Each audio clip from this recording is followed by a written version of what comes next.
kami dari kelompok 7. Saya atas nama Nur Felaresti dengan NIM 2200303044. Saya Domi Acila dengan NIM 2200303012. Saya Meriana dengan NIM 220030303037. Baiklah teman-teman, di sini kami akan melakukan praktikum yang berjudul Simbiosis, yaitu tujuannya untuk memahami konsep-konsep dan jenis-jenis simbiosis. Sebelumnya, teman-teman pasti penasaran kan apa sih itu simbiosis? Maka saksikan video kami berikutnya. Baiklah teman-teman, tadi teman-teman sudah mendengarkan tujuan dari simbiosis. Nah, apa sih simbiosis ini? Simbiosis ini adalah semua jenis interaksi biologis jangka panjang dan dekat antara dua organisme biologis yang berbeda, baik itu mutualisme, konsensualisme atau parasitisme. Nah, simbiosis ini merupakan organisme-organisme tersebut hidup bersama dalam lingkungan yang sama dan saling mempengaruhi satu dengan yang lain. Nah, apa sih simbiosis ini? Simbiosis juga terjadi dalam berbagai bentuk saling menguntungkan antara satu dengan yang lain. Nah, sedangkan konsensualisme adalah di mana satu organisme dapat memanfaatkan tanpa mempengaruhi satu dengan yang lain. Nah, yang ketiga itu parasitisme, itu contohnya seperti tumbuhan paku yang hidup di pohon. Nah, teman-teman sudah tahu kan apa itu simbiosis?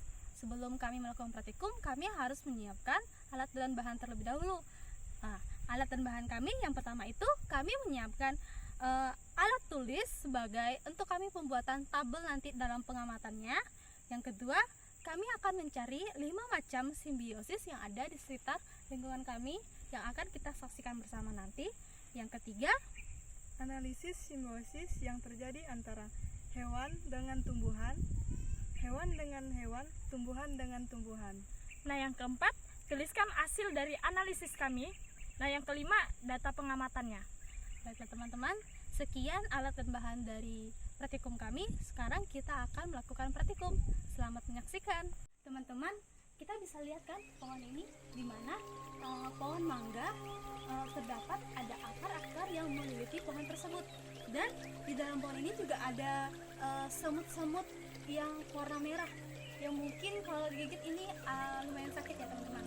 Kenapa kami mengambil contoh tentang pohon mangga ini? Karena semut berikut dia mendatangi pohon ini dan jumlahnya juga lumayan banyak ya teman-teman.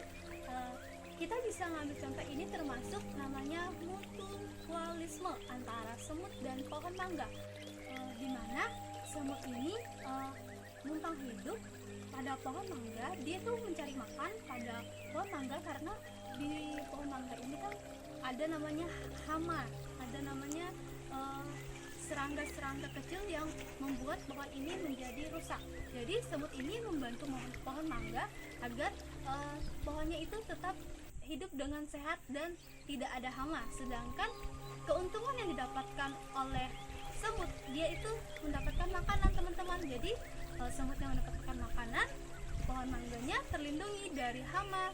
Dan contoh berikutnya itu tentang komensalisme, di mana pohon akar ini menumpang hidup pada tumbuhan mangga, tetapi dia tidak merugikan pohon mangga karena dia hanya menumpang hidup. Jadi dia memberikan dampak positif kepada pohon mangga walaupun dia numpang hidup, tetapi dia membantu pohon mangga agar pohon mangga ini pun tidak dapat mati gitu teman-teman. Sedangkan teman-teman yang ketiga itu tentang parasitisme, di mana tumbuhan ini merugikan tumbuhan yang lain. Dia numpang hidup tetapi dia merugikan tumbuhan yang lain teman-teman. Contohnya itu ilalang, di mana ilalang ini numpang hidup di tanah yang udah subur. Sebenarnya tanahnya subur teman-teman, tetapi karena ilalang ini hidup, tanahnya jadi gersang dan berakibat merugikan tanaman yang lain yang ada di sekitarnya, sekitar tanaman ilalang ini. Contohnya nih, pohon ini dia nggak bisa tumbuh subur dan buahnya juga kering, daunnya juga gersang, dan tanaman-tanaman yang lain dari di sekitar juga gersang akibat ilalang tersebut. Maka ilalang ini merupakan contoh parasitisme. teman-teman, tadi kalian sudah mendengarkan contoh dari parasitisme. Nah, kakak akan menjelaskan tumbuhan juga yang merugikan tumbuhan lain. Nah, contohnya seperti pohon paku ini. Nah, jadi teman-teman, pohon paku ini menumpang hidup pada pohon maupun pohon mana saja. Nah, jadi paku ini akan tumbuh di pohon dan akan membuat pohonnya semakin kecil dan semakin mengering. Nah, jadi proses tumbuhan ini akan merusak perkembangan pohon yang akan ditumbuhinya. Nah, jadi pohon yang mereka tinggal di sini akan menjadi pohonnya akan menjadi mati dan semakin mati akan membusuk. Nah, jadi tumbuhan ini sangat merugikan tumbuhan lain ya teman-teman. Selanjutnya tentang rantai makanan. Di sini kami mengambil contoh rantai makanan yang ada di sawah. Padi hidup dimakan oleh tikus, tikus dimakan oleh ular, ular dimakan oleh elang, elang mati menjadi bakteri. Nah, itulah contoh dari rantai makanan yang ada di lingkungan sawah. Baiklah teman-teman, sekian dari hasil pengamatan yang kami dapatkan di lingkungan sekitar kami. Setelah itu kami akan menyimpulkan dalam praktikum simbiosis kami belajar tentang hubungan saling bergantung antara dua organisme yang berbeda. Praktikum ini membantu kami memahami bagaimana organisme saling mempengaruhi satu sama yang lainnya dan bagaimana mereka bisa hidup bersama dan dalam suatu ekosistem.